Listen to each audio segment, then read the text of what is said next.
Estamos começando mais um 3S Talks, esse que é o podcast do grupo 3S Corp. Podcast esse que nós falamos sobre carreira, negócios, empreendedorismo, comércio exterior. E hoje nosso convidado vai falar sobre um tema muito importante para o contexto do Comex, com aplicações práticas, que é o tema jurídico, né? Compliance no comércio exterior. Como acontece a segurança jurídica das operações de importação e exportação.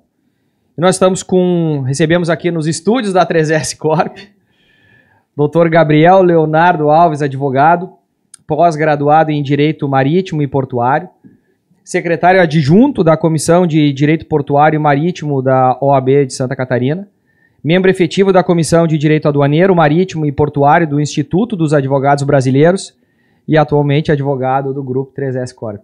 Seja muito bem-vindo, Gabriel. Muito obrigado, Lucas. É uma satisfação enorme estar aqui contigo hoje para a gente discutir um pouco essa relação tanto antagônica entre direito e comércio exterior. Depois eu explico o porquê do antagônico. Queria também aproveitar para te parabenizar pelo espaço, pela idealização do 3S Talks, né, que é importante a gente ter um espaço para debater de forma mais descontraída, né, sem aquela pertinência acadêmica, aquela coisa mais chata, mais massiva, né? Sim. Um bate-papo descontraído, e eu espero que o nosso bate-papo de hoje contribua com quem vai nos assistir, né, para a gente trazer um pouco de esclarecimento para as pessoas aí, que seja nesse sentido o nosso bate-papo de hoje. Maravilhoso. Eu concordo integralmente contigo, porque afinal a área jurídica ela traz muitos dessas terminologias que por vezes ficam muito distante do público que acompanha o Comex, porque vocês trazem consigo uma linguagem mais rebuscada e algumas coisas que dificultam muito o acesso à informação prática, operacional, e como o Comex vive muito disso, né? Os aspectos em termos de legislação tributária, legislação fiscal, aduaneira. Nos últimos tempos nós tivemos tantas questões novas envolvidas que têm um envolvimento no ambiente jurídico, seja em disputas com as companhias marítimas, que acabou sendo cada vez mais comum, lentidão por parte de algumas esferas, e aí teve movimentação muito maior com relação a mandado de segurança e coisas do tipo que a gente viveu aí, principalmente no último semestre do ano passado, de uma maneira mais intensa. Então, como é importante que a gente consiga compartilhar um pouco desses temas e trazer mais entendimento, luz aos aspectos aí para empresas importadoras e exportadoras nesse momento. Com certeza. Esse é o objetivo. Ótimo. E aí eu quero começar a falar contigo sobre carreira, né, profissional, como veio sendo desenvolvido, buscou lá atrás a formação no direito e se especializou em direito portuário, direito marítimo.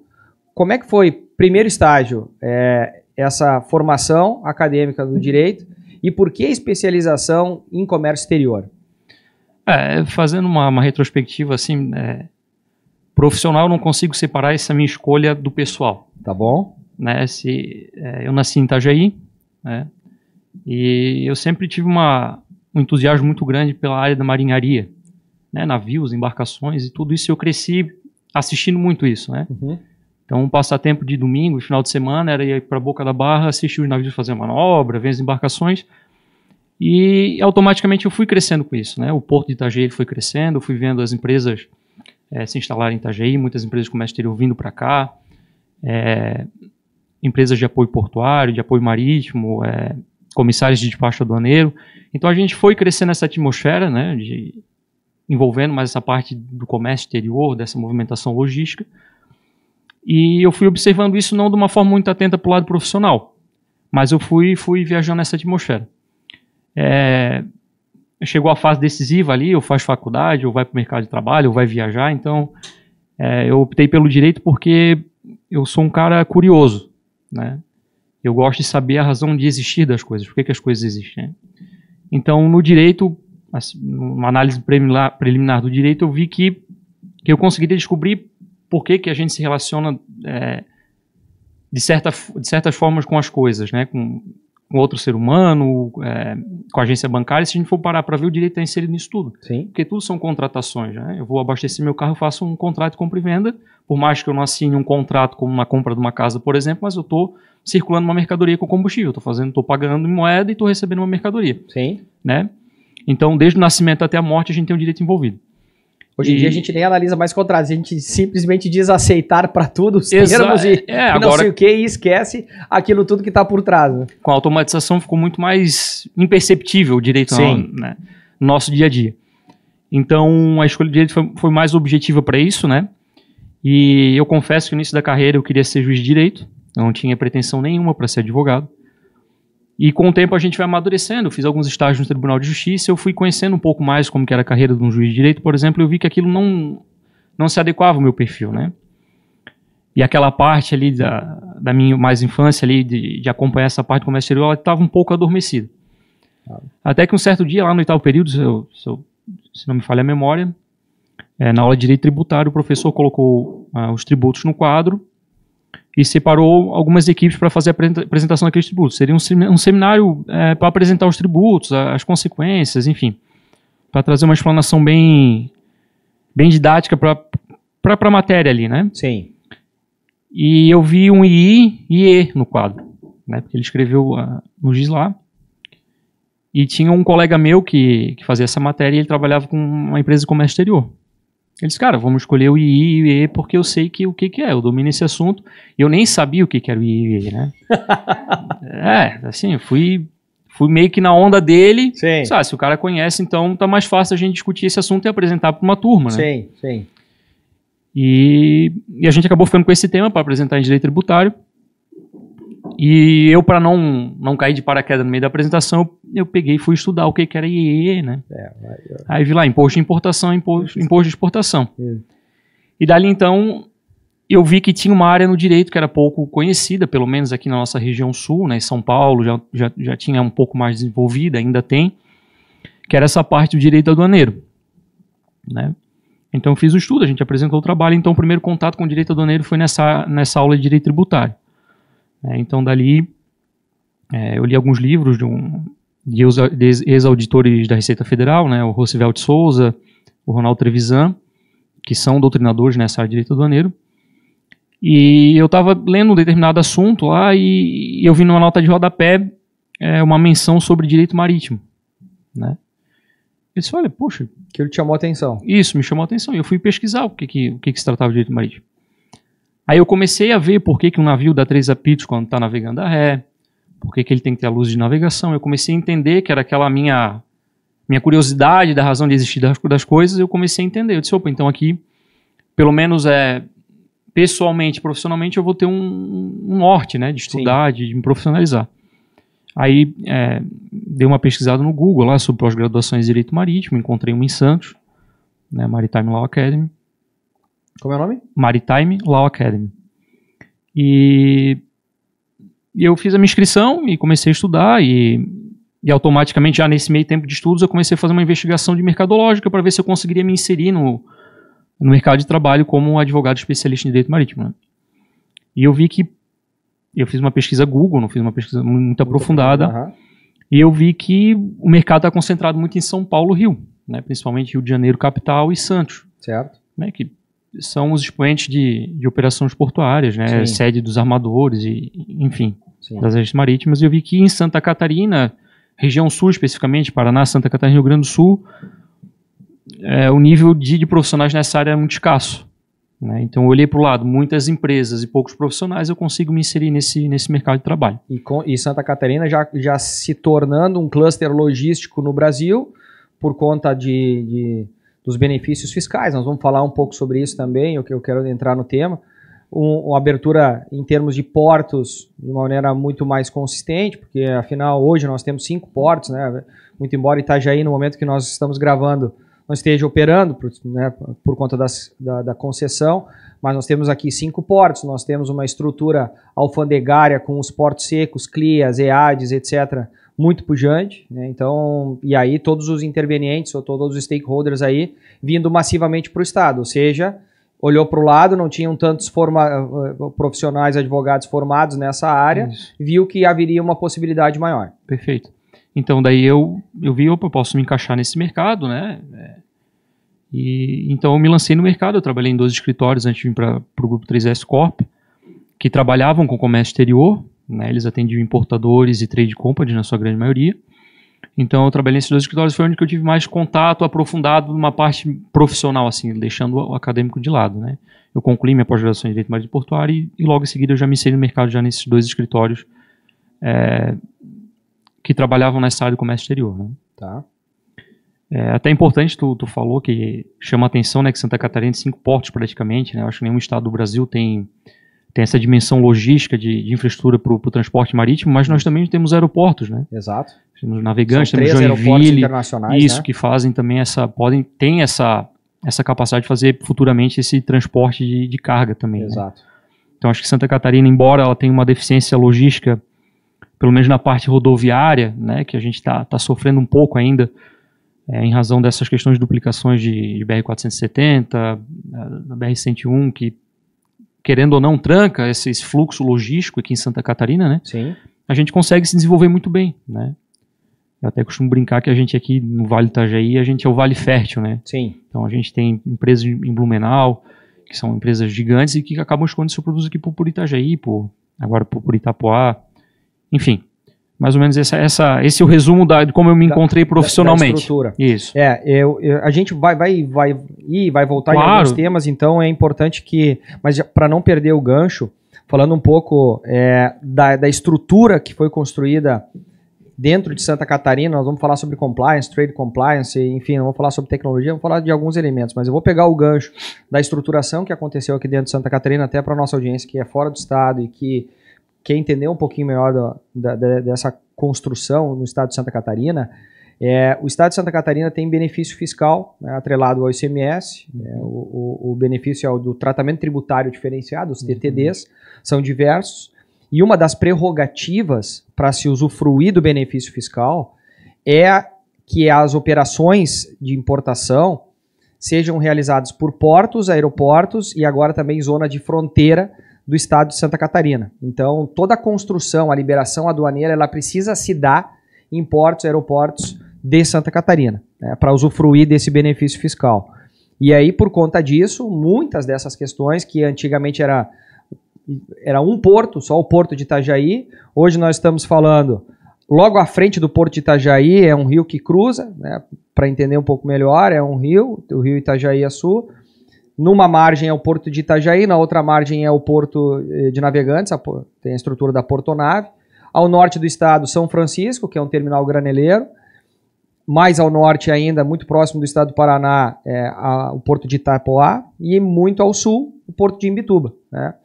Então, assim, a estrutura, além dos 3 portos, o doutor Gabriel comentou, o aeroporto de Joinville, o aeroporto de Navegantes e o aeroporto em Florianópolis, que também tem essa capacidade de receber cargas e escoar a nossa produção, né, tanto de IMPO quanto de EXPO. Então, realmente, aqui dentro nós temos grandes possibilidades. E uma das empresas do grupo 3S Corp, que é o Winning Trading, nós temos o incentivo fiscal tributário de ICMS para compartilhar isso com os nossos clientes importadores através das operações por conta e ordem e por encomenda, né?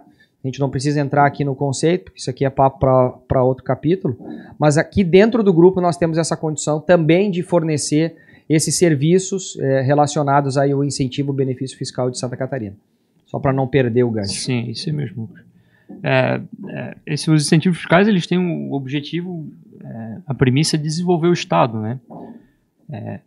Eles acabam oferecendo, por exemplo, que Santa Catarina, o diferimento do ICMS no desembaraço aduaneiro, né? Desde que o requisito, a carga entre fisicamente aqui por Santa Catarina. Nós tivemos uma exceção recentemente, foi em outubro do ano passado, né, que levou o governo do estado a publicar um decreto que o desembaraço, a entrada física poderia ocorrer em outros estados por conta do fechamento do complexo portuário aqui, ou da Barra, né, que faz o acesso ao complexo portuário, em razão da chuva excessiva que caiu em Santa Catarina, mas na região do Vale aqui entre outubro e novembro de 2023, né. Então essa foi uma exceção à regra que acabou não atrapalhou usufruir o benefício fiscal, né? Então, um olhar muito atento também do governo do estado, ele acabou concedendo essa exceção para que a carga pudesse ingressar, por exemplo, em Paranaguá e fosse desembaraçada em Santa Catarina, né? Sim. Aí teve a oportunidade de fazer a DTA, as empresas que conseguiram se planejar, fazer uma DTA, por exemplo. Mas, recentemente também, aproveitando o gancho já dessa questão de benefício fiscal, nós tivemos um problema muito grande na fronteira com Dionísio Cerqueira, né, com um gargalo logístico lá, que, pelo modal rodoviário, que acabou atrapalhando essa questão de importação pelo modal rodoviário. E o governo do estado de Santa Catarina, de novo, ele autorizou a entrada da mercadoria por outras fronteiras, né, sem que perdesse o benefício fiscal também. Sim. Ele tem um período aí de 90 dias, foi de 9... maio agora. Isso. Encerra em maio, começou em fevereiro, dia 9 de fevereiro, então até 9 de maio as empresas podem usufruir dessa exceção. Liberdade aí de operação, talvez, em outro estado. Exatamente. Para colocar a nossa audiência também na mesma página, assim como nós temos 5 portos no estado do Paraná, no estado de Santa Catarina e 3 aeroportos, né, a via de entrada no Brasil, ela se dá ou por via marítima, ou por via aérea, ou por via rodoviária. Então nós falamos sobre a estrutura logística portuária e aeroportuária, e aí em complemento nós temos que tratar a respeito da logística rodoviária, terrestre. Muito bem. Fronteiras que fazem... o estado de Santa Catarina faz fronteira com a Argentina através da fronteira de Dionísio Cerqueira. Isso. Dionísio Cerqueira é a única fronteira no estado de Santa Catarina. Eu tive a oportunidade, alguns anos atrás, estudar um pouco essa estrutura que se tem lá.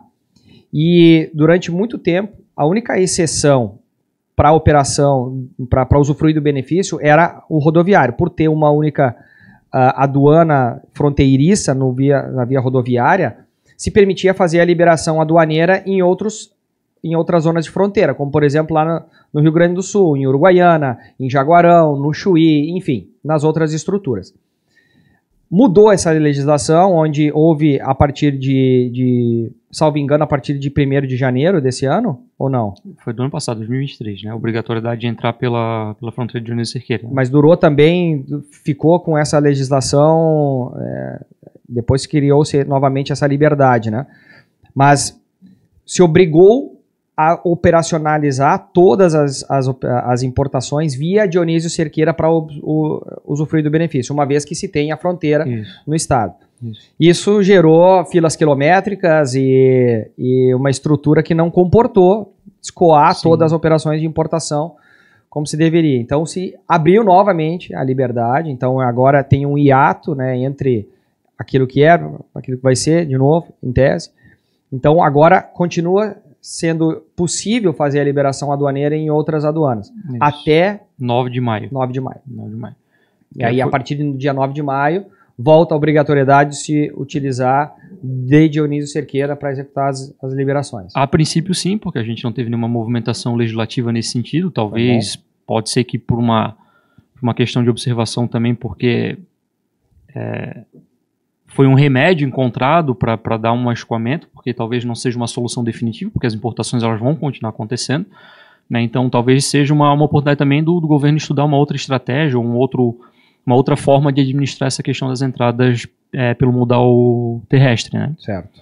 Então a gente segue acompanhando se vai ter alguma alteração legislativa nesse sentido, conversão da medida provisória em lei, ou edição do novo decreto, ou até mesmo a Assembleia Legislativa possa votar uma lei nesse sentido. E aí eu quero pegar o capítulo, porque eu sempre uso isso nas minhas reuniões comerciais. Eu acabei fazendo, depois que eu concluí minha faculdade de Comex, aí eu fiz uma pós e tal, e aí eu fui vou fazer uma nova graduação, vou fazer Direito.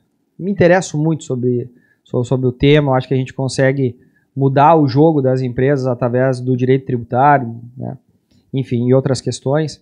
E aí eu fiz. Só que eu fiz por 1 mês e meio. Porque aí eu fui viajar para a China, não consegui fazer as provas, as primeiras provas ali, e aí acabei não dando continuidade, porque eu sabia que aí no ambiente empresarial eu teria muito que me dedicar, não ia conseguir. Muito bem. Mas sempre me interessou. E aí tu está falando em legislação, obviamente, a gente está falando sobre lei, decreto-lei, e aí quando a gente vai estudar a pirâmide Kelsen, né, onde está lá no topo da pirâmide, aquilo que é a Carta Magna, a Constituição Federal. E abaixo disso, nós estamos falando em lei ordinária, lei complementar, decreto-lei, instrução normativa, portaria, medida provisória. Cara, é um emaranhado de situações. É isso mesmo. É um arcabouço de... É muito difícil nós sabermos... Quando a gente vai... Eu preciso... Né, quando a gente vai construir uma defesa de forma administrativa, e eu não preciso do advogado para fazer isso, né, diretamente, quando as empresas não têm, a gente vai fazer uma defesa de cunho administrativo, a gente vai ter que estudar lá, sei lá, um regime especial de admissão temporária. Aí tu tens uma instrução normativa que rege, aí tu tem o regulamento aduaneiro, e o regulamento está... em qual casa, tu sabe? Não. O regulamento aduaneiro ele é um decreto. É um decreto. É um decreto. Então tá. Então ele tá. E a instrução normativa para o decreto, qual é o prioritário ou o mais importante dentro dessa escala hierárquica aí? Há um conflito, inclusive interpretativo, com isso, né? Pois porque se a gente fosse colocar na pirâmide de Hans Kelsen, né? Hans Kelsen, para quem não sabe, era um filósofo jurídico alemão que criou uma hierarquia entre as leis para que exatamente não houvesse essa bagunça, para que tivesse um norte, né, e os demais atos normativos eles acabassem respeitando esse norte, que no nosso caso aqui é a Constituição Federal. Sim. Né? A gente precisa pensar na seguinte perspectiva, que uma instrução normativa da Receita Federal ela é editada pelo próprio órgão da Receita Federal. Ok. Ela, teoricamente, em tese, ela não tem poder de legislar, ou seja, de criar lei, né? Ou de, enfim, de regular assuntos que é do interesse dela, né? Certo. Que ela acaba regulando essa parte aduaneira, que nem tu citou de exemplo a questão da admissão temporária. Da admissão temporária, isso, no regime de admissão temporária. Isso. Então a gente acaba tendo esse conflito, porque se a gente for olhar num prisma mais interpretativo, a gente acaba seguindo a instrução normativa porque ela é mais específica para aquela questão de admissão temporária, porque o regulamento aduaneiro ele vai trazer talvez um tratamento mais genérico, não tão aprofundado. É isso que a gente encontra recorrentemente. Eu vejo uma instrução normativa da Receita Federal que ela é muito mais detalhada, com passo a passo, até com uma descrição, por exemplo, do que deve ser feito, de como seguir aquilo ali. Eu olho para o regulamento aduaneiro e eu vejo uma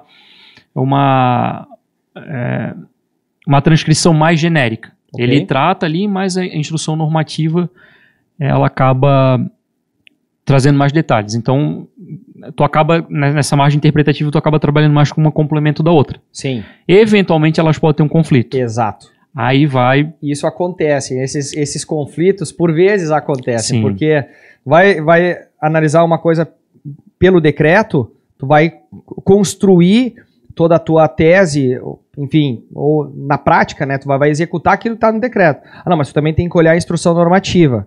Mas tudo bem, elas são conflitantes? Em alguns momentos elas são conflitantes. Uma diz para fazer uma coisa e a instrução normativa diz para fazer uma outra coisa. Enfim, então, como fazer uso disso, né? Aí vem para o grau de hierarquia da lei. E eu acabo levando essa situação de conflito para o judiciário resolver. Ok. Né? Por exemplo, se a Receita Federal me autua com base numa instrução normativa e eu entendo que no regulamento aduaneiro tem uma coisa diferente que é contrária a essa disposição da instrução normativa da Receita Federal, eu tenho que recorrer ao judiciário para dar a devida interpretação do que se aplica realmente naquele caso concreto, né? Porque seria, entre aspas, injusto, né? A própria Receita Federal ela criar um regulamento, ela te autua, ela te multa, ela julga o teu processo e ela diz que ela está certa. Eu não estou fazendo uma crítica institucional aqui, mas sim de procedimento. Entendi. Né? Então, às vezes, acaba caindo na mão, por exemplo, do advogado, ou do próprio contador, que também trabalha muito com essa questão de defesa administrativa. Ele diz, aqui no decreto, por exemplo, no regulamento aduaneiro, diz uma coisa diferente do que a instrução normativa. Então, peraí, vamos mandar de segurança. Né?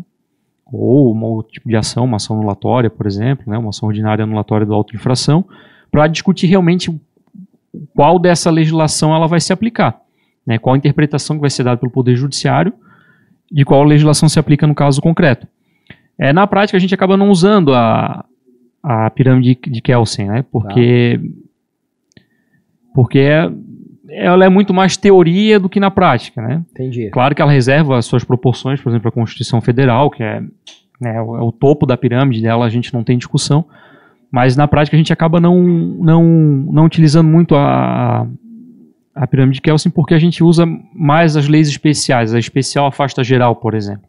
Essas são as interpretações, aí tem a questão de analogia, quando tem uma lacuna na lei, por exemplo, eu pego um caso que seria mais ou menos como os americanos julgam, né? Que eles têm a base o julgamento dele é no common law, que seria o costume, né? Conceito ordinário. Seria também uma fonte de direito, utilizar analogia, por exemplo, no caso concreto. Peraí, eu nunca me deparei com esse caso, então eu vou pesquisar. E aí vou olhar a jurisprudência. Isso, seria mais ou menos como se fosse uma jurisprudência para ver se eu consigo aplicar com a interpretação que eu dou para o meu caso concreto. Entendi. Né? Então acaba sendo, o conflito de leis hoje em dia ela acaba sendo parado muito no judiciário para dessa interpretação. Entendi, né? Entendi. E aí tu comentou há pouco sobre mandato de segurança. Eu quero usar isso para que a gente possa colocar para a nossa audiência, importadoras e exportadoras, a respeito da ferramenta mandato de segurança, em quais momentos na prática utilizar, porque isso virou varejo, sei lá. O uso disso virou indiscriminado, ou seja, tá com um problema no Ministério da Agricultura, o Ministério da Agricultura está fazendo exigências, as respostas estão acontecendo, ou seja, o processo está acontecendo, mas ele está há 7, 10 dias com algo que, em tese, seria uma prática habitual de 2 ou 3 dias, mas não se liberou determinada situação dentro do mapa, em 2, 3 dias como habitual, está levando 7, 10, 15 dias, ainda não foi resolvido, o cliente diz, entra com mandato de segurança.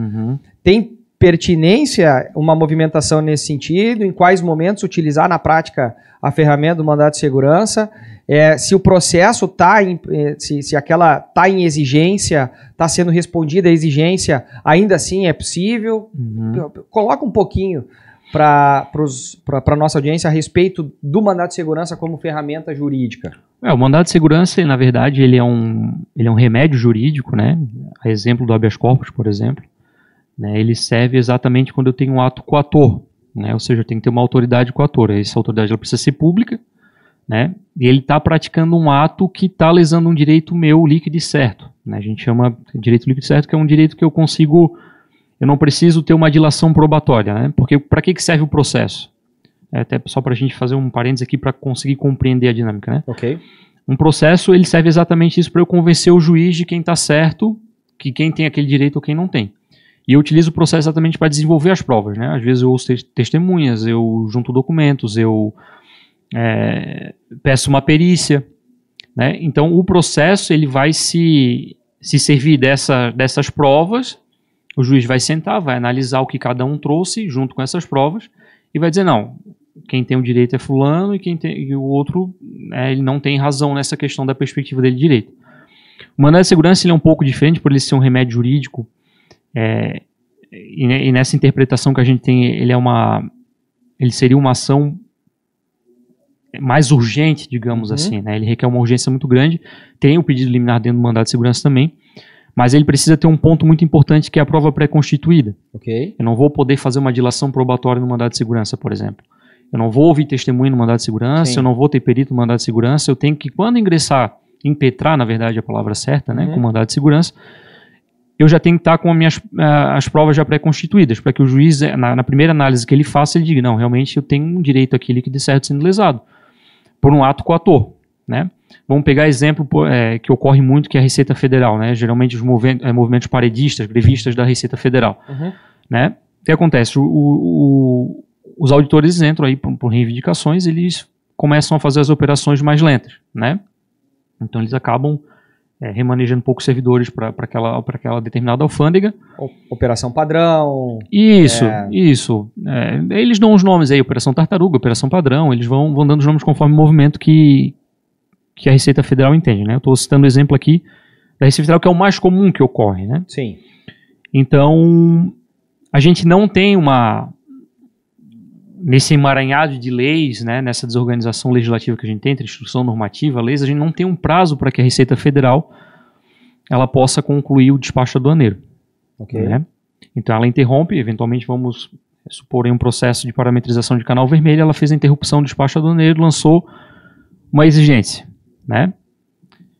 O importador vai lá e cumpre a parte dele nessa solicitação que a aduana faz, e se passa ali alguns dias e não tem a movimentação por parte do auditor da Receita Federal, né? Então, como não tem um prazo para o auditor, para a Receita Federal concluir o despacho aduaneiro, tem um decreto que ele estabelece um prazo para procedimento fiscal, né?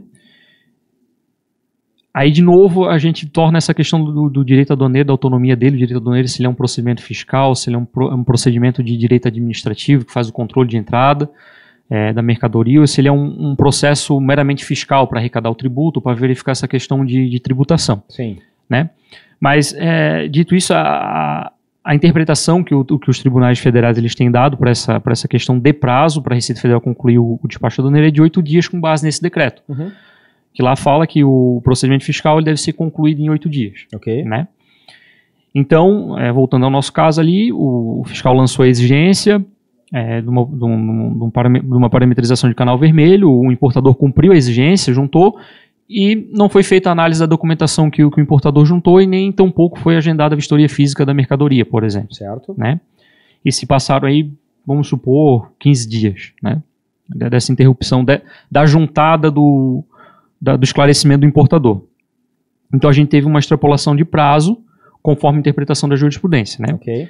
Nesse caso específico, eu tenho uma lesão a um direito, que é do contribuinte de ter o prosseguimento do despacho aduaneiro, tem as consequências econômicas, obviamente, dessa carga ela ficar parada, porque eu posso paralisar um parque fabril, eu vou ter a questão de armazenagem no terminal portuário, eu vou ter a questão de sobreestadia de container perante o armador, o transportador marítimo.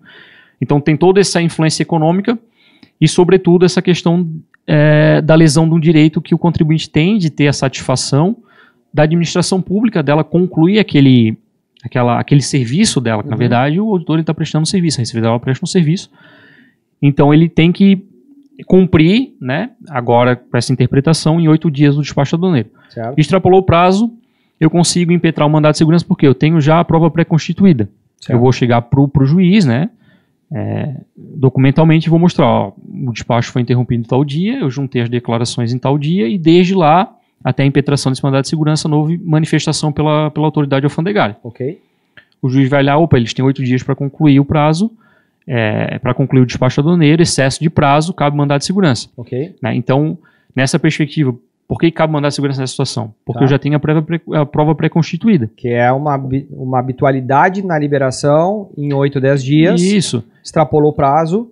Isso. Então, eu já mostro para o juiz, ó, tá aqui os documentos que comprovam que eu sou um portador, tá aqui o prazo que ele tem para concluir, tá aqui que ele não concluiu. Ok. Então o juiz ele não precisa se buscar outro tipo de prova para poder decidir. Né? Ele vai fazer uma análise preliminar daquilo ali e vai dizer o importador ele tem razão ou não, daí, né, a gente vai mas estou falando uma perspectiva estou falando uma perspectiva que seja favorável ao contribuinte, ao importador. Bem. Então eu compreendi. Eu vou usar em linhas gerais daquilo que eu consigo conceber, e aí tu me corrige nas terminologias. Mas eu vou entender que o fato gerador do meu mandado de segurança foi, em tese, a inércia do interveniente, nesse caso, a Receita Federal. Isso, que a gente chama de ato coator, né? Tudo bem. O ato coator foi a inércia ou a não atividade em cima daquele processo, isso. Porque aquele processo deveria ocorrer com base no passado, em todas as operações, em 8 dias eventuais, e aí não aconteceu, no 10º dia, temos a oportunidade aqui, eventualmente, de utilizar a ferramenta do mandado de segurança. Ponto. Não houve inércia, houve grau de exigência, houve resposta da exigência por parte do contribuinte importador, Receita Federal, dali 2, 3 dias, fez uma nova exigência, o contribuinte importador responde, e aí acaba acontecendo esse negócio e está lá no 15º dia. Ou seja, extrapolou o prazo de 8 dias, porém, o interveniente, nesse caso Receita Federal, continua ativamente atuando no processo, fazendo exigência, o contribuinte responde, a Receita Federal exige de novo, e assim vai. Cabe um mandado de segurança, neste caso em específico, exemplo bem sintético, bem simplório? Nesse caso específico, a princípio não, né? O exemplo citou porque não estou tendo um ato coator. Então, ou seja, o fiscal está cumprindo a função da administração pública dele, de fazer a fiscalização e de fazer as solicitações que ele tem de pertinente naquele caso. Sim. Eventualmente, pode ser que, por exemplo, uma exigência que ele faça seja ilegal. Ok. Daí eu consigo trazer isso para uma interpretação para ver se eu consigo impetrar um mandado de segurança ou não diante daquela exigência que o fiscal fez. Né? Sim. Porque é um princípio constitucional, inclusive, eficiência da administração pública, né? Então, se o fiscal está atuando, ele está fazendo as solicitações, ele está andando andamento ao despacho, a gente entende que o serviço está sendo eficiente, entendeu? Perfeito. Aí, claro que, de novo, pontuar essas questões de legalidade da exigência, enfim, se foge ao contexto da operação da Receita Federal, daí consegue, por via de mandado de segurança também, a depender do caso, mas aqui é o que a gente está comentando, buscar a satisfação do direito para fazer o prosseguimento no despacho aduaneiro. Entendi. Né? Te pergunto isso, doutor Gabriel, porque hoje aqui nós estamos falando só sobre Receita Federal, mas eu comentei sobre alguma situação junto ao Ministério da Agricultura. E aí a gente sabe de algumas novas exigências que está acontecendo, né? Enfim, de uma realidade nova, também de algumas paralisações. E aí nós temos hoje LPCO, que é uma nova, novo não, mas enfim, é um documento que a gente precisa aqui compor, junto com a licença de importação, enfim. E muitas vezes extrapola um pouco do prazo habitual do Ministério da Agricultura, e o primeiro mecanismo de exigência por parte do nosso cliente importador entra com mandado de segurança.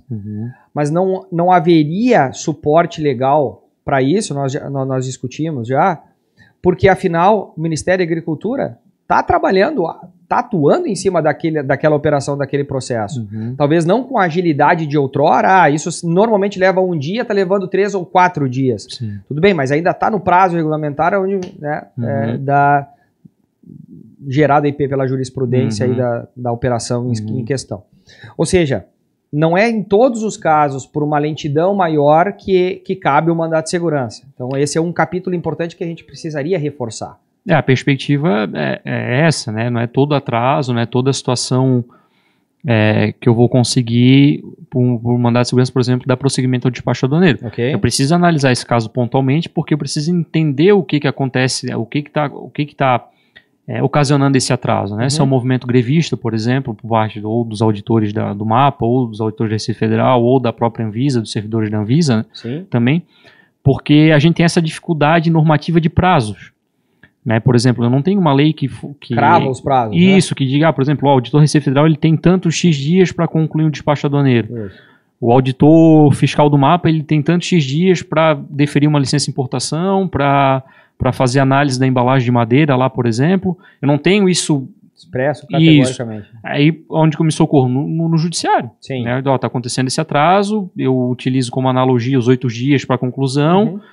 Tem uma outra lei que trata sobre processo administrativo que fala em 5 dias, né? Prorrogável por mais 5, desde que seja justificado para a administração pública concluir esse processo, né? Só que, recentemente, com relação à fiscalização de embalagem, por exemplo, na pesquisa de jurisprudência, o juiz não tem deferido a liminar nesse caso, porque eles entendem que não se aplica ao MAPA essa questão do processo administrativo. Sim. Né? Então a gente tem essa dificuldade de interpretação, essa dificuldade de integração entre as normativas e a ausência de prazo realmente para a conclusão desses procedimentos no despacho aduaneiro. E aí por isso que se recorre muitas vezes ao judiciário, exatamente. Tratar a respeito dessa...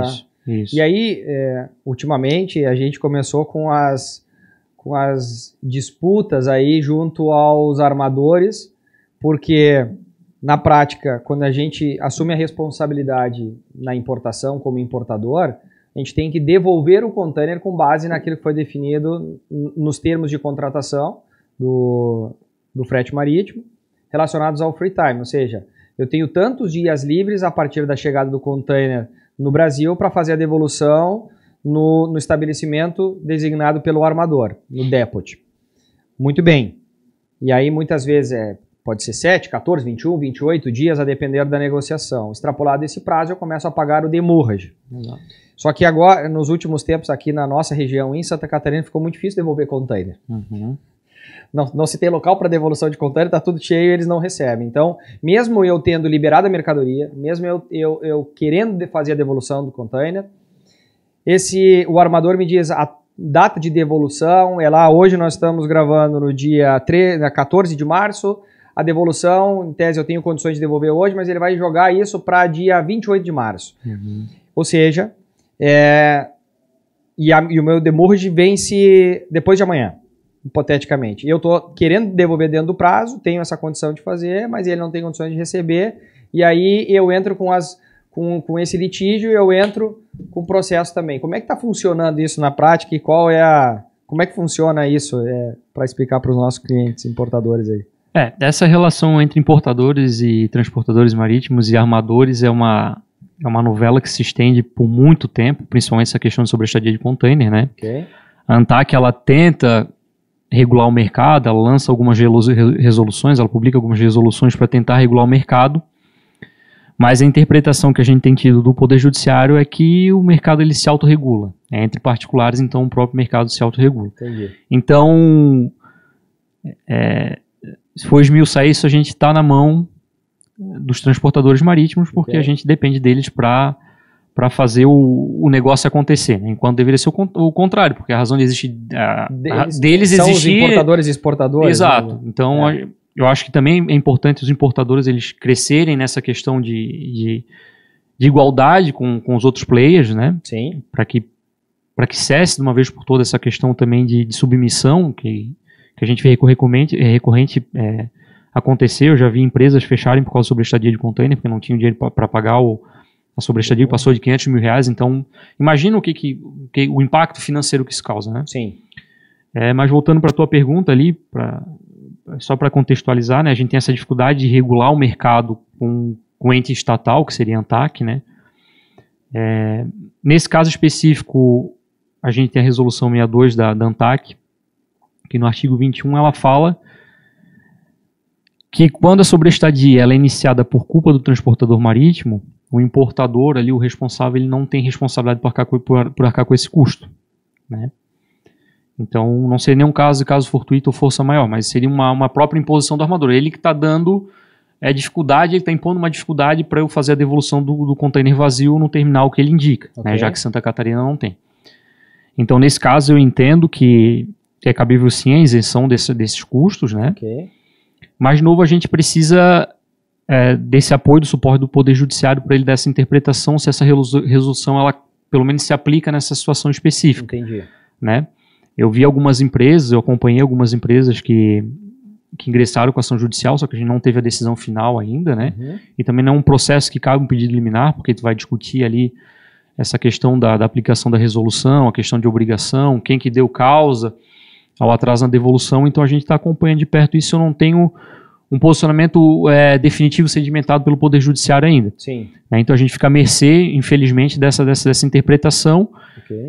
E a questão do mercado se regular, né, se autorregular. Mas é importante que eu crie elementos de prova no sentido... Claro, hoje com certeza. 14 de março de 2024, meu demurge começa dia 16 de março de 2024, eu tenho condições de devolver o container hoje, por favor, me indicar. Isso. E aí ele vai dizer só no dia 28 de março, não, porque senão vai ter demurge, eu não aceito e tal.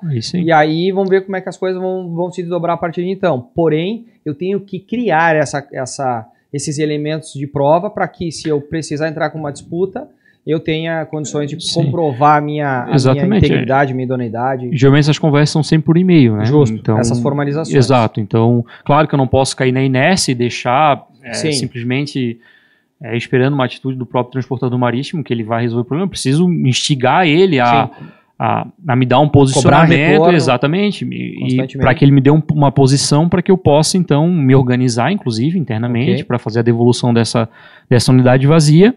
E junto disso, eu me muni também de provas, caso eu precise abrir uma disputa interna com o próprio transportador marítimo, né? Ou, quem sabe, até uma ação judicial para discutir essa questão da não exigência da sobreestadia de container nesse caso, né? Ainda no capítulo de litígios e discussões, para depois a gente pensar em outras áreas, vamos pensar num case. Eu sou importador, eu tenho meu exportador chinês, hipoteticamente, mas independente. Fiz um pagamento in advance, antecipadamente, com uma fórmula de negociação. Não embarcaram a mercadoria dentro dos prazos ou não embarcaram o material, não recebi o produto. Número 1. Número 2, paguei o material, essa mercadoria embarcou, abri o container aqui, ao invés de ter polietileno, tinha qualquer outro tipo de produto que ele mandou só para inglês ver, não era nada do que eu comprei. Ou o container veio vazio. Ou o container veio vazio, A questão do container vazio é muito delicado, porque afinal tem pesagem em cada uma das etapas, mas ainda assim pode acontecer, né? Enfim, mas vamos considerar que ele tenha vindo com outro material dentro da mesma pesagem que estava lá na invoice, ninguém percebeu nada, chegou aqui, era outro material, não tinha nada a ver. Ok.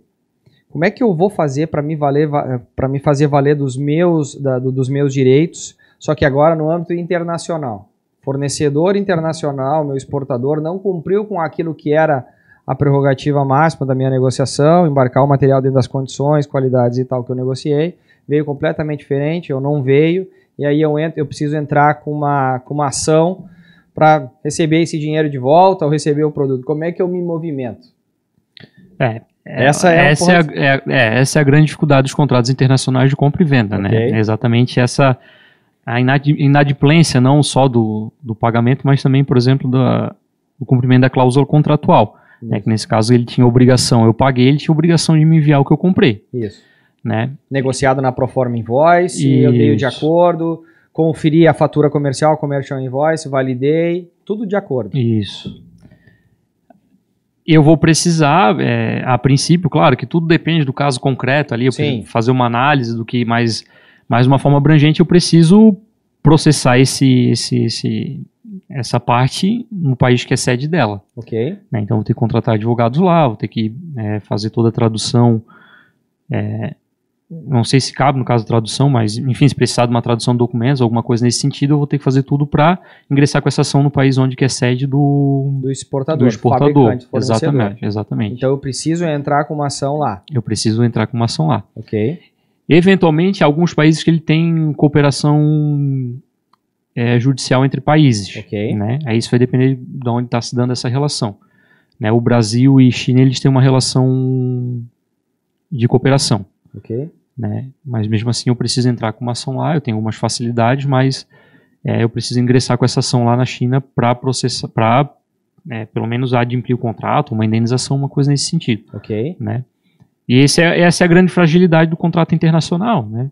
Existe um órgão regulador maior, que é a Organização Mundial do Comércio, que ela trata a respeito disso ou não se mete nessas relações entre quem vende e quem compra e entre países nesse âmbito da discussão comercial aqui? Tem a ICC, né, que é a Câmara Internacional do Comércio, que inclusive elas que criaram, foi ela que criou a questão das incoterms, né, que são regras exatamente, um dos objetivos da criação dos incoterms foi exatamente essa questão de dividir responsabilidades. Determinar onde vai a responsabilidade de um, começa de outro. E evitar esses contratempos internacionais, dessas contratações internacionais. Então, a Câmara de Comércio Internacional ela pode servir como mediador também para poder pôr um fim a esse litígio. Né? É muito importante, habitualmente a gente acaba nessa dinâmica do comércio exterior que é muito rápido, né? E aqui eu falo por que o direito e o comércio exterior são antagônicos, pelo menos nessa perspectiva de tempo, porque o direito ele é demorado para te ter uma resposta. Né? A gente, por exemplo, se eu preciso ingressar com uma ação, eu vou X tempo que eu vou ter uma resposta, uma sentença, né? Ele é um pouco demorado. Sim. E o comércio exterior é para ontem. Né? Então a gente tem esse conflito de dinamismo. Né? Sim. Então isso acaba criando esse antagonismo entre essas duas partes, mas às vezes acaba se complementa exatamente pela segurança. Por quê? Não é hábito no comércio exterior a gente fazer um contrato internacional de compra e venda. É justo. Né? Eu tenho lá uma fatura comercial, meia dúzia de troca de e-mails, né? Mais alguns documentos ali, muitas um conhecimento de embarque. O chat para facilitar a discussão no dia a dia. O chat eu não tenho um contrato formalizado, inclusive elegendo o foro. Sim. Né? Onde que eu vou discutir, se eu tiver um problema, onde que eu vou discutir isso? Sim. Né? Sei lá, pode até eleger em Nova York, por exemplo, né? Tem câmaras comerciais lá muito, muito importantes e muito atuantes nesse ramo do comércio exterior, do comércio internacional, aliás. Mas acaba não tendo essa contratação. Então a gente tem essa dificuldade também por essa falha até compreensível, porque é a dinâmica, né? Tu não consegue parar e elaborar um contrato para aquela contratação específica. Para cada operação de importação, eu realizar um contrato, uma vez que eu já tenho os documentos padrões. Exatamente. Isso acaba trazendo essa segurança, porque eu não tenho como depois resolver de uma forma que seja na minha posição de prejudicado. Sim. Conseguir ressarcir esse problema que eu tive, entendeu? Então, essa questão de prevenção, ela é muito importante no comércio exterior, sabe? Brilhante. Então, aí tu abre uma oportunidade para eu comentar um pouco sobre essa questão de prevenção, e aí pensando no negócio 3S Corp, só para abrir uma gaveta aqui e contextualizar um pouquinho. Nós temos um dos nossos departamentos, é o departamento de outsourcing, e um dos elementos que a gente faz depois de desenvolver fornecedor, garantir através da documentação que é uma empresa regular, que não faz uso de mão de obra escrava, que está em dia com os seus aspectos fiscais e tributários no país de origem. Todos esses elementos que a gente consegue analisar de forma um pouco mais burocrática, lendo documentos e pedindo por parte deles e por parte de outras empresas neutras, avaliação deste fornecedor, nós analisamos documentalmente. A partir daí, nós fazemos, nós temos idas regulares e correntes ao longo da produção para garantir que a operação que a produção lá nesse fornecedor está sendo feita de acordo com a qualidade que tinha sido pré-aprovada, na amostra do produto, por exemplo. Traz uma amostra, valida a amostra, coloca aquele produto em produção e nós vamos analisar em fases distintas de produção, vamos lá, 30% pronto, 60% pronto, 90% pronto, retiram-se quando há possibilidade, quando não está falando de máquinas e equipamentos, quando a gente está falando de itens de consumo, alguma coisa do gênero, faz a análise da contraprova, se tiram outras amostras, outras provas reais da produção e analisa comparativamente para identificar se aquela amostra inicial, se aquela produção de agora está sendo de acordo com a amostra inicial. A gente faz isso para os nossos clientes. É uma das atividades que nós executamos aqui no escritório. Além disso, está tudo pronto, está tudo validado. Antes de estufar o container, antes de colocar a carga para dentro do container e embarcar para o Brasil, nós fazemos uma nova análise e aí a gente lacra o container para identificar que tudo aquilo que foi produzido de fato está sendo embarcado. Isso também é uma rotina de atividade que nós executamos aqui. Claro que tem um custo para isso, a gente repassa esse custo para o nosso cliente importador, mas como tu bem frisou, quando se tem esses litígios de ordem internacional, é muito difícil conseguir se fazer valer dos nossos direitos, porque a discussão avança tremendamente e muitas vezes, se nós estamos falando de uma invoice de 10, 15, 20 mil dólares, o custo para se contratar um advogado internacional, todas as disputas que acontecem, e aí tem que tratar dessa representação lá fora. Talvez a gente tenha que ir para lá, e aí o custo começa a ser cada vez maior. Muitas vezes, quer saber? Esquece. Vida passada, vou trabalhar melhor agora, vou garantir que o fornecedor novo tenha sido validado, eu passei por isso aqui, porque se eu tiver que brigar com ele, eu não vou receber nada de volta. Então esse é um cuidado muito grande e a 3S Corp também serve como uma ferramenta dessa para garantir que a negociação vai se dar de forma correta, plena, e que o produto que está sendo negociado vai ser o que de fato o importador vai receber. O papel do outsourcing é muito importante exatamente para acompanhar esse desenvolvimento do produto lá fora, né? Não só captar o fornecedor de um produto, mas também de acompanhar toda a cadeia de produção dele até o efetivo embarque. Então a gente tem certeza que aquela mercadoria está sendo embarcada, né? Com amostras, enfim, de qualidade, e ele acaba, sem dúvida nenhuma, trazendo uma segurança muito eficiente para essa operação, né? Para essa operação de compra e venda internacional. É isso. Então é um serviço muito importante, que nem tu comentou, às vezes o custo, a pessoa pensa assim, eu contratar um serviço de outsourcing é um custo que eu vou ter. Isso. Mas numa eventual inadimplência, por exemplo, que o exportador lá não me envia mercadoria, né? Quais as consequências de custos, principalmente com isso? Contratar um advogado lá, pagar as custas lá, pagar a viagem para ir para lá. Então, a prevenção, ela é a alternativa número 1 para se evitar essas dores de cabeça e custos, enfim. Tá. Né? Até desgaste comercial, inclusive. Né? Que a gente isso. E aí eu quero trazer um pouco da estrutura também de segurança, né? Tu comentou um pouco sobre segurança e eu quero falar sobre compliance, trade compliance, porque a gente já falou, é um tema de momento, assim como se fala em outra esfera sobre ESG, se fala sobre compliance, né? O que na prática é compliance? De que forma as empresas estão enxergando as condutas de compliance, de trade compliance. Explica um pouquinho para a nossa audiência a importância, o que é conceito, a importância disso e como as empresas podem construir, mesmo as menores, né, podem construir uma sistemática de compliance dentro das organizações. Para a gente compreender o compliance, antes de entrar nessa parte de definição, de conceituação, só para fazer uma breve contextualização aqui, o termo compliance no Brasil ele foi inserido no contexto da lei anticorrupção, né, em 2013. Então o Brasil atravessava uma dificuldade muito grande com essa questão de corrupção, né, envolvendo empresas contratadas pela administração pública. E para pôr fim a isso, eles criaram uma lei, que é a lei anticorrupção, e eles criaram uma série de exigências que essas empresas elas deveriam cumprir para se relacionar, para contratar com a administração pública. Okay. Né? Então aí começa já a se desenhar essa ideia de compliance, pelo menos aqui internamente no Brasil. Então esse serviço foi sendo escalonado por quê? Como eu tenho que estar em compliance para contratar com a administração pública, eu preciso que também o meu fornecedor ele também esteja em compliance. E foi criando uma cadeia de elo, né, de aproximação, que o termo comum entre as empresas são compliance. Né? Então, por exemplo, eu não contrato uma empresa que não tem um programa, uma política de compliance. Ok. Porque às vezes eu tenho um contrato com a administração pública que me exige isso. Ok. Então foi se criando esse elo de cadeia, embora algumas empresas não tenham efetivamente essa política de compliance inserida nas atividades, né? Mas o início se startou dessa forma, né? Começou dessa forma com uma solicitação, uma formalização de contratação com a administração pública, né? E depois isso foi se escalonando para as outras empresas que se relacionavam também. Sim. O termo compliance ele é derivativo do inglês, né? To comply, que quer dizer estar em conformidade, né? Conformidade com as leis, né, normativas, resoluções. Então, todo esse arcabouço normativo, eu tenho que estar em conformidade com isso. Ou seja, todas as minhas atividades, elas precisam ser regidas por essas regulamentações legais, né? E não só externamente, mas internamente, porque as empresas elas também criam alguns processos internos para reger a própria atividade da empresa, né? Então, ela acaba...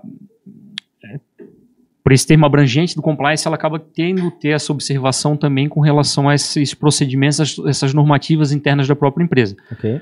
Então, compliance nada mais é do que estar em conformidade com essas normativas, né? Ok. E eu me esqueci a segunda pergunta que tu fez. É com relação ao trade compliance, né? Ao trade compliance. O trade compliance ele vem mais ou menos nessa mesma pegada. Derivação, focado agora... Voltado mais para a questão de importação e exportação. Ok. Né, nós temos uma ferramenta muito importante no trade compliance, né? Ele não é um termo criado academicamente, o trade compliance, né? Ele foi um derivativo do próprio compliance. Okay. Como tem o compliance fiscal, o compliance trabalhista, o compliance contábil, o compliance ambiental. Então, o trade compliance ele acabou sendo inserido nessas derivações também para operações de comércio exterior. Né? E dentro desse contexto, nós temos um braço muito importante, uma ferramenta muito importante de trade compliance, que é o OEA. Eu ia te perguntar justamente agora sobre isso aí. Exatamente. Muito bom. Então, é uma das certificações, tu explica um pouquinho melhor, mas é uma das certificações dada pela Receita Federal, para quem aí tu coloca. Isso. Mas uma das empresas do Grupo 3S Corp, que é a Líder Logistics, na parte do agenciamento internacional de cargas, que é a certificação que nós podemos conquistar, nós fizemos e nós somos OEA na Líder Log. Perfeito. A ideia do OEA, o que é um... Qual é o ganho de ser OEA? É um certificado de confiança que a Receita Federal te dá. Ela te lança uma série de conformidades que tu precisa seguir, que tu precisa aplicar na tua rotina do dia a dia como um player de comércio exterior. Né? E ela diz assim, se tu cumprir tudo isso, eu te dou um voto de confiança. Né? Então, ou seja, tuas cargas vão ser parametrizadas do canal verde, eu tenho a possibilidade de fazer o despacho nas águas, né? Que é um termo que se utilizou muito para vender o OEA, né? Para trabalhar em cima do OEA. Então, ela te dá um voto de confiança e tu acaba sendo um amigo da Receita Federal. Né? Exatamente porque ela é uma ferramenta de quê? De compliance. Eu preciso cumprir uma série de determinações, né, de solicitações da Receita Federal para que eu consiga ter esse nível de segurança junto à Receita Federal. Né? E E tem duas espécies, se a gente for subdividir de OEA, né, que é Operador Econômico Autorizado, que seria conformidade e segurança. Né, nós somos certificado de segurança, que é o nosso agente de carga LeaderLog. Né? Então, é um diferencial de mercado, com certeza, porque tem esse selo de confiança da Receita Federal. Né? Faz uma garantia complementar, eu diria. Né? Exato. Porque, afinal, nós passamos por algumas avaliações. Quando a gente acaba tendo esse selo OEA, é porque nós passamos por uma varredura, né? Trazendo de uma maneira bastante simplória aqui, nós tivemos que apresentar todas as nossas melhores práticas, toda a documentação inerente, passamos pelo processo de exigibilidade, né, que é um dos elementos, ou seja, nós fomos auditados e nós recebemos isso, nós tivemos essa participação, foi um dia todo de discussões e de apresentação e de questionamentos e tal, e a gente foi apresentando quais eram as nossas melhores práticas até o momento que fomos certificados. Então, realmente traz uma garantia e uma segurança. Já que a gente está falando de segurança, eu não quis perder. E na prática, isso é estar em compliance. Perfeito. Né? Se eu consigo cumprir esses requisitos, eu consigo observar, internalizar essas solicitações, então quer dizer que isso eu estou em compliance. Né? Então, na prática, seria a certificação do compliance, seria, a certificação do EA seria dizer que eu estou em compliance. Okay. Que eu estou em conformidade com as normativas da Receita Federal para essa questão específica do EA. Excelente. Para que a gente possa já se encaminhar para o nosso final do podcast, e muito embora eu teria tantas outras questões para tratar contigo, e é sempre muito legal, porque são temas que estão aí pulsando no nosso dia a dia, e muita gente tem muita dúvida a respeito disso, mas tu abriu uma oportunidade para eu tratar sobre automatização, que tem a ver com tecnologia, que tem a ver com inteligência artificial. E aí eu acho que tu está ouvindo muito nas tuas discussões aí, dentro dos teus diversos grupos com os quais tu se relaciona na tua área. A área do direito, a área jurídica, os advogados vão perder muito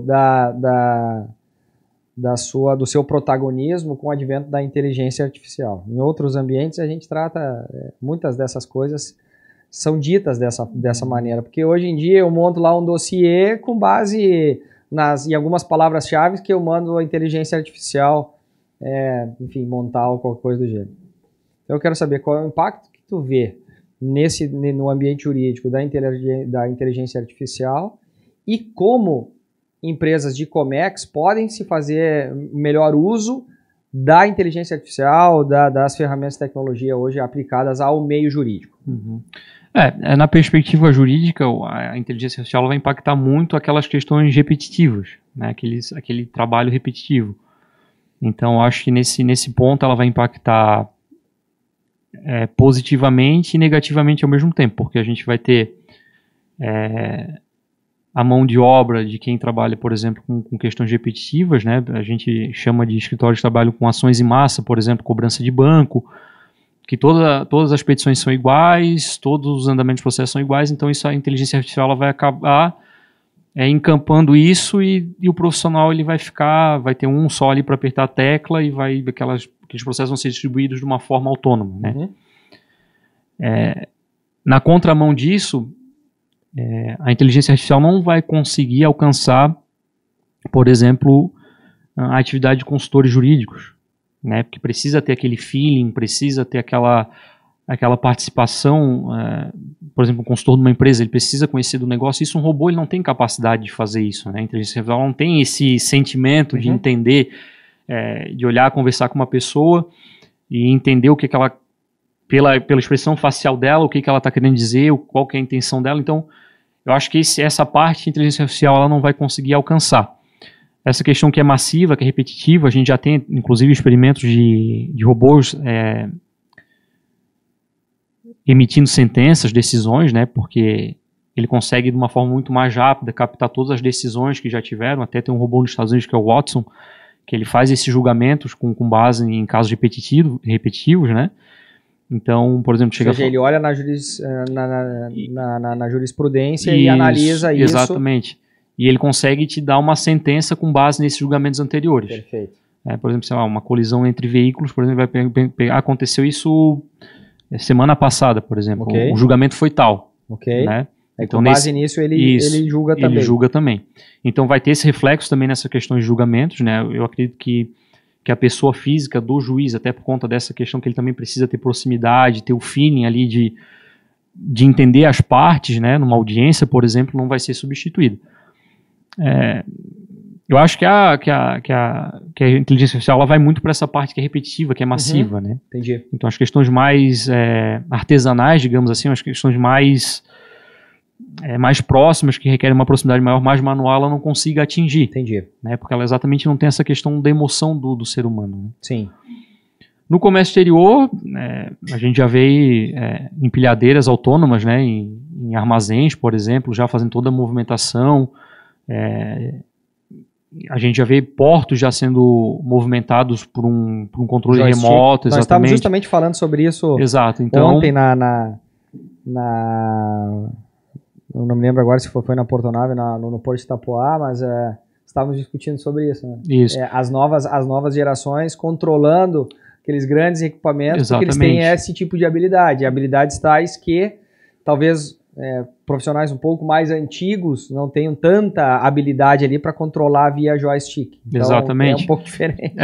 Então, a gente vê essa perspectiva, a gente vê esse crescimento dessa questão de automação, né, que a base é a inteligência artificial. Eu não sou um especialista para falar como que isso acontece, tem pouco conhecimento, mas a gente tem visto isso acontecer de uma forma mais recorrente, né?